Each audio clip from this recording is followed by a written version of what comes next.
தோல்வியினில் வேர்வைகள் கூடட்டும், வேகம் எல்லை மீறட்டும், முன்னோக்கி நீ ஓட. நாளைய இந்திய புரியாத சரித்திரம். Hey guys, welcome back our channel CIP.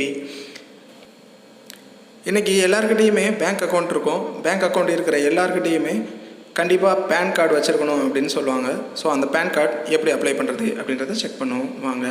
First Google குரோமில் போயிட்டு பேன் கார்டு அப்ளை அப்படின்னு டைப் பண்ணிங்கன்னா first online PAN application NSDL அப்படின்னு ஒரு போர்ட்டல் வருதுங்களா. அந்த போர்ட்டல் தான் பேன் கார்டு அப்ளை பண்ணுறதுக்கான வெப்சைட்டு. ஸோ இதில் போயிட்டு அப்ளை ஆன்லைன் அப்படின்றது இருக்குங்களா. அதில் கீழே பார்த்தீங்கன்னா அப்ளிகேஷன் டைப்பு கேட்டகரி அப்படின்றது இருக்குது. அப்ளிகேஷன் டைப்பில் பார்த்தீங்கன்னா நியூ பேன் அப்ளிகேஷனா இல்லை பழைய பேன் இருக்கிறதுல நேம் சேஞ்ச் பண்ணுறதா இல்லை வேறு ஏதாவது கரெக்ஷன்ஸ் இருக்கா அந்த மாதிரி இருக்கும். ஸோ நமக்கு நியூ பேன் வேணும். ஸோ அந்த பேன் வேணுன்றதை கிளிக் பண்ணிவிட்டு ஸோ இண்டிவிஜுவலாக யார் கூட சேர்ந்து பண்ணுறோமா ஒரு கம்பெனி ஸ்டார்ட் பண்ணுறோமா அப்படின்றத கிளிக் பண்ணிக்கணும். ஸோ இந்த டீட்டெயில்ஸ்லாம் கொடுத்தாச்சுன்னா அதுக்கப்புறம் SMT ஸ்ரீகுமாரி ஸோ பேருக்கு முன்னாடி வர்ற மாதிரி ஸோ இதோட லாஸ்ட் நேம் அப்படி என்னன்றதை டைப் பண்ணிக்கணும். ஸோ நம்மளோட லாஸ்ட் நேம் நம்மளோட அப்பா பேர். ஸோ அதை டைப் பண்ணி முடித்தோன்னே இங்கே வந்து நம்மளோட ஃபஸ்ட் நேம் கிளிக் பண்ணிட்டீங்கன்னா டைப் பண்ணி முடிச்சுட்டு கீழே பார்த்தீங்கன்னா இன்னும் டீட்டெயில்ஸ்லாம் இருக்கும். Date of birth, email ID, mobile number. So அந்த மாதிரி இதில் என்னென்ன இருக்கோ அந்தந்த டீட்டெயிலெலாம் கிளியராக நீங்கள் மென்ஷன் பண்ணிக்கணும். ஸோ இப்போ டேட் ஆஃப் பர்த்து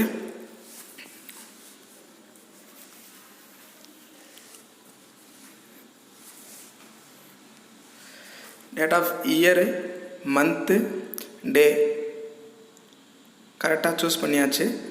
இப்போது இமெயில் ஐடி எதெல்லாம் நம்ம மேண்டேட்ரின்னு சொல்கிறாங்களோ அந்த எல்லா மேண்டேட்ரியான ஃபீல்டும் நம்ம கண்டிப்பாக ஃபில் பண்ணி ஆகணும். ஸோ அதை ஃபில் பண்ணுவோம்.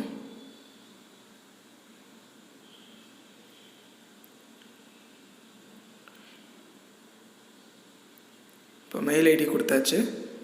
ஃபோன் நம்பர் கொடுக்கணும்.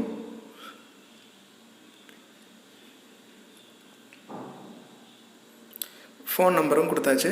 ஃபோன் நம்பர் கொடுத்தோன்னே கீழே பை சப்மிட்டிங் டு ஆஸ் அது வந்து வெரிஃபிகேஷன் ஒரு டிக்ளரேஷன் ஃபார்ம் மாதிரி. ஸோ அதை டிக் பண்ணிவிட்டு கீழே கேப்சா வரும். அந்த கேப்சாவை ஃபுல்லாக என்ட்ரு பண்ணணும். நீங்கள் கரெக்டாக என்ட்ரு பண்ணால் தான் செலக்ட் ஆகும்.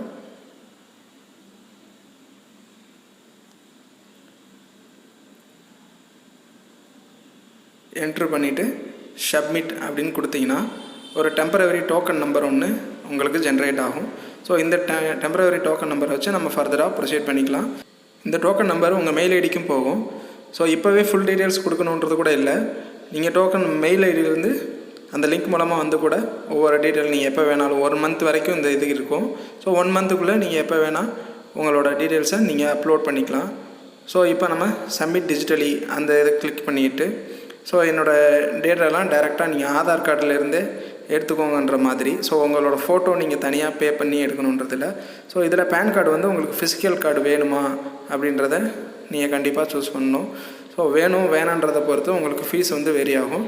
ஸோ அப்படி வேணும்னு சூஸ் பண்ணதுக்கப்புறம் உங்களோட ஆதார் டிஜிட்டோட கடைசி 4 டிஜிட் நம்பர் கேட்பாங்க. ஆதார் நம்பரோட கடைசி 4 டிஜிட் அதை என்ட்ரு பண்ணிட்டீங்க அப்படின்னா ஸோ இங்கே வந்து நான் உன்னோட ஆதார் கார்டில் இருக்கிற ஃபோட்டோவை பேன் கார்டுக்கும் வச்சுக்கிட்டுமா அப்படின்றத கேட்டிருக்காங்க. ஸோ நம்ம எஸ்ன்னு கொடுத்துக்குறோம். எஸ்ன்னு கொடுத்துட்டோம்னா மற்ற டீட்டெயில்ஸ் எல்லாம் நம்ம முன்னாடி என்ட்ரு பண்ண மாதிரி அது அப்படியே வந்துடும். ஸோ இங்கே ஜெண்டர் மட்டும் செலக்ட் ஆகாமல் இருக்கும். ஸோ அதையும் நம்ம செலக்ட் பண்ணிக்கணும். செலக்ட் பண்ணி முடித்தாச்சு அப்படின்னா அதில் கீழே வந்து நம்ம ஃபாதரோட பேரண்ட் நேம் அப்படி கேட்பாங்க. அப்படி இல்லை நான் வந்து சிங்கிள் பேரண்டிங் என்னோடய அம்மா தான் என்னை எல்லாமே பார்த்துக்கிறாங்க அப்படின்னா பேன் கார்டில் உங்களோட அம்மாவை நீங்கள் ஹானர் பண்ண நினச்சாலும் பண்ணிக்கலாம். ஸோ உங்கள் நேமுக்கு பின்னாடி உங்கள் அம்மா நேம் வரும். ஸோ அந்த மாதிரி ஆப்ஷன்ஸும் இங்கே கொடுத்துருக்காங்க. ஸோ அது ஆப்ஷனல். எனக்கு அப்பா தான் இருக்காங்க, அப்பாவே எல்லாம் பார்க்குறாங்கன்னா அப்பா நேமே நீங்கள் கொடுத்துக்கலாம். ஸோ இதை முடித்த உடனே நெக்ஸ்ட் கொடுத்துடணும். நெக்ஸ்ட்டு கொடுத்தோன்னே நீங்கள் ஒவ்வொரு தடவை ஸ்டெப்லேயுமே இந்த சேவ் ட்ராப் அப்படின்னு கொடுத்துட்டிங்கன்னா உங்களோட நீங்கள் அப்டேட் பண்ண எந்த ஒரு இதுவுமே டெலீட் ஆகாது. ஸோ நீங்கள் அடுத்த தடவை உங்களோட டெம்பரவரி டோக்கன் நம்பரை வச்சு நீங்கள் போகும்போது உங்களுக்கு ஈஸியாக இருக்கும். ஸோ இதில் சோர்ஸ் ஆஃப் இன்கம் அடுத்த டீட்டெயில்ஸ் வந்து சோர்ஸ் ஆஃப் இன்கம் கேட்குறாங்க. நான் ஒரு ஸ்டூடெண்ட்டுக்கு அப்ளை பண்ணுறேன் அப்படின்றதுனால நோ இன்கம் அப்படின்னு கொடுத்தனால நீங்கள் பிஸ்னஸ் மேன்னா பிஸ்னஸ் அப்படின்றத நீங்கள் போட்டுக்கோங்க. இதில் வந்து உங்கள் கண்ட்ரி கேட்டிருக்காங்க, அதனால இந்தியா அப்படின்னு சூஸ் பண்ணிவிட்டு இங்கிட்டு வந்து சைடில் ஃபோன் நம்பரும் ஐஎஸ்டி கோடு அந்த மாதிரி கேட்டிருக்காங்க. ஸோ அந்த டீட்டெயில்ஸ் எதெல்லாம் மஸ்ட்டோ அதெல்லாம் என்ட்ரு பண்ணிக்கோங்க. என்ட்ரு பண்ணிவிட்டு அப்பாயிண்டிங் ரெப்ரசன்டேட்டிவ் அசஸ்சி உங்களுக்கு வேணுமான்னு கேட்டிருக்காங்க. அது வேண்டாம், நீங்கள் நோன் கொடுத்துட்டு நெக்ஸ்ட்டு கொடுத்துங்க. நெக்ஸ்ட்டு கொடுத்தீங்கன்னா அடுத்த பேஜ் போகும். ஸோ அடுத்த பேஜில் இப்படி ஒவ்வொரு தடவையும் சேவ் டிராஃப்ட் கொடுத்துருங்க. அடுத்து கான்டாக்ட் அதர் டீட்டெயில்ஸு. இதில் வந்து முக்கியமானது area code, AO type, range code, AO number அப்படின்லாம் கேட்டிருக்காங்க. இதெல்லாம் என்னன்றதே தெரியாது பல பேருக்கு. ஸோ எனக்குமே தெரியல. அதுக்கப்புறம் கீழே பார்த்தீங்கன்னா for help AO code select from the ஃபாலோவின்னு கொடுத்துருக்காங்க. நீ இந்தியன் சிட்டிசன் தான், என்ஆர்ஐயா, டிஃபென்ஸ் எம்ப்ளாயீஸா, கவர்மெண்ட் கேட்டகரியா அப்படின்றத அங்கே சூஸ் பண்ணால் போதும், அங்கேயே வந்துடும். கீழே பார்த்தீங்கன்னா ஸ்டேட் என்ன ஸ்டேட்டுன்னு கேட்டிருக்காங்க. ஸோ நீங்கள் தமிழ்நாடுன்னு சூஸ் பண்ணிவிட்டு சிட்டினா உங்கள் டிஸ்ட்ரிக்ட் எந்த டிஸ்ட்ரிக்ட் நேமு அதை செலக்ட் பண்ணிட்டீங்க அப்படின்னா கீழே ஆட்டோமேட்டிக்காக கோடு உங்களுக்கு காமிச்சிடும். இப்போ எனக்கு திண்டுக்கல், நான் திண்டுக்கலை சூஸ் பண்ணிக்கிறேன். திண்டுக்கலை செலக்ட் பண்ணோடனே கீழே வந்து என்னோடய ஏரியா கோடு, ஏரியா நம்பர் எல்லாமே வந்துடும். இங்கே பக்கத்தில் இருக்கிற அந்த டாட்டை நீங்கள் கிளிக் பண்ணிங்க அப்படின்னா அங்கே வந்து ரிஃப்ளெக்ட் ஆகிடும். ஸோ அவ்வளோதான். இது வந்து இது தெரியாமல் தான் நிறைய பேர் இ சேவை மையத்துக்கு போகிறாங்க. ஸோ இது வந்து நீங்கள் ஈஸியாக கீழே இருக்கிறத ஃபாலோ பண்ணிங்கனாலே முடிச்சிடலாம். ஸோ நெக்ஸ்ட்டு கொடுத்துட்டிங்கன்னா ஏரியா கோடு முடிஞ்சது. அடுத்து டாக்குமெண்ட் டீட்டெயில்ஸு. டாக்குமெண்ட் டீட்டெயில்ஸு அப்படின்னா வேறு ஒன்றும் இல்லை, நம்மளோட ஆதார் கார்டு இருக்குங்கள அதுக்கு ஒரு டிக்ளரேஷன் மட்டும். நம்ம ஆதார் கார்டில் எல்லாத்தையுமே செலக்ட் பண்ண சொல்லிட்டோம். ஸோ ஃபோட்டோவும் பேன் கார்டு வந்து ஆதார் கார்டில் இருக்கிற ஃபோட்டோ அப்படியே எடுத்துக்கும். ஸோ கீழே வந்து ஒரு டிக்ளரேஷன் மட்டும், ஐவி ஹிம்செல்ஃப் ஆர் ஹேர் செல்ஃப். ஏன்னா நம்ம ரெப்ரசன்டேட்டிவ் வேணான்னு சொல்லியிருந்தோம்ல, அதனால் அவங்க செல்ஃப்லேயே நம்ம எடுத்துக்கிறோம் அப்படின்றது மாதிரி ஒரு டிக்ளரேஷன் பண்ணிவிட்டு எந்த லொக்கேஷன் அதை கொடுத்துட்டு சப்மிட் கொடுத்தீங்க அப்படின்னா அது உங்களோட ஆதார் நம்பரோட ஃப்ரண்ட்டில் இருக்கிற 8 நம்பர்ஸ் கேட்கும். முன்னாடி ஆதார் நம்பரோட கடைசி 4 டிஜிட் போட்டிருப்போம். இப்போ வந்து ஆதார் நம்பரோட பேலன்ஸ் 8 நம்பர்ஸ் போடணும் ஃப்ரண்ட்டில் இருந்து.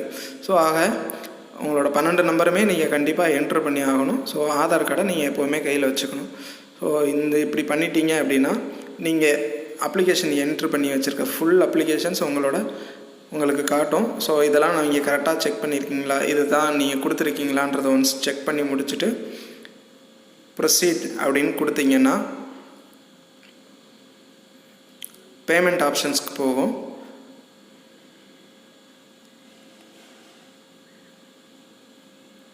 ஸோ அந்த பேமெண்ட் ஆப்ஷன்ஸு எல்லாமே இருக்குது. Debit card, credit card, UPI, online payment, internet banking அப்படின்றது நீங்கள் எந்த ஆப்ஷன் வேணாலும் சூஸ் பண்ணிக்கலாம்.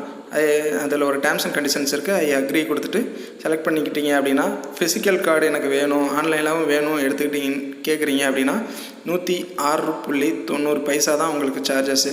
இதுவே இ சேவை மையத்துக்கோ ஒரு கம்ப்யூட்டர் சென்டருக்கோ போனீங்கன்னா அதில் குறைஞ்சது 200 300 வரைக்கும் கேட்பாங்க. ஸோ அது உங்கள் பேமெண்ட் சார்ஜஸ். ஆன்லைனில் அப்ளை பண்ணுறதுக்கு 106 மட்டும்தான் கேட்பாங்க. ஸோ அந்த பேமெண்ட்டு நான் யூபிஐ மூலமாக ட்ரான்ஸ்ஃபர் பண்ணுறேன். ட்ரான்ஸ்ஃபர் பண்ணி முடித்ததும்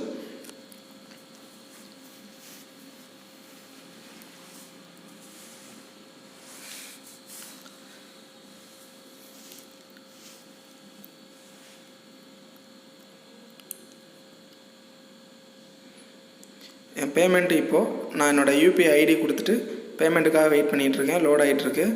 ஸோ இது வந்து இந்த பேஜ் இப்படி லோட் ஆகி முடித்த உடனே என்னோடய பேமெண்ட் சக்ஸஸ் ஆகிடுச்சு அப்படின்றது வந்த உடனே நம்ம வந்து பேக்கோ ரெஃப்ரெஷோ எதுவுமே பண்ணிடக்கூடாது. ஸோ என்னோடய பேமெண்ட்டு ஆகிடுச்சு அப்படின்னா இப்படி ஒரு டிக் மார்க் வந்துட்டு அதுக்கப்புறம் திருப்பி ஆன்லைன் பேஜஸில் waiting for 1 moment, Paytm take 1 minute அப்படின்னு வரும். ஸோ அது முடித்தோடனே உங்களுக்கு ரிப்போர்ட் காட்டும் சக்ஸஸ் அப்படின்றது. இந்த ஸ்டேட்டஸ் நீங்கள் கண்டிப்பாக பார்த்துடணும், ஒரு பிரிண்ட் எடுத்து வச்சுக்கணும். ஸோ இது வந்து உங்களுக்கு எதுனாலும் ஃபர்தராக மூவ் பண்ணுறதுக்கு யூஸ் ஆகும். ஸோ அதுக்கப்புறம் ஆதார் நம்பரில் அத்தன்டிகேஷன் கேட்கும். பேமெண்ட் பண்ணிட்டீங்க அப்படின்னா, ஏன்னா இந்த ஆதார் கார்டில் லிங்க் பண்ணி வச்சுருக்க ஃபோன் நம்பருக்கு ஒரு மெசேஜ் ஓடிபி போகும். அந்த ஓடிபி கரெக்டாக என்ட்ரு பண்ணிட்டீங்க அப்படின்னா அவ்வளோதாங்க, ப்ராசஸ் முடிஞ்சு. ஸோ உங்களோட பேன் நம்பர் சக்ஸஸ்ஃபுல்லாக உங்களுக்கு கிடச்சிரும்.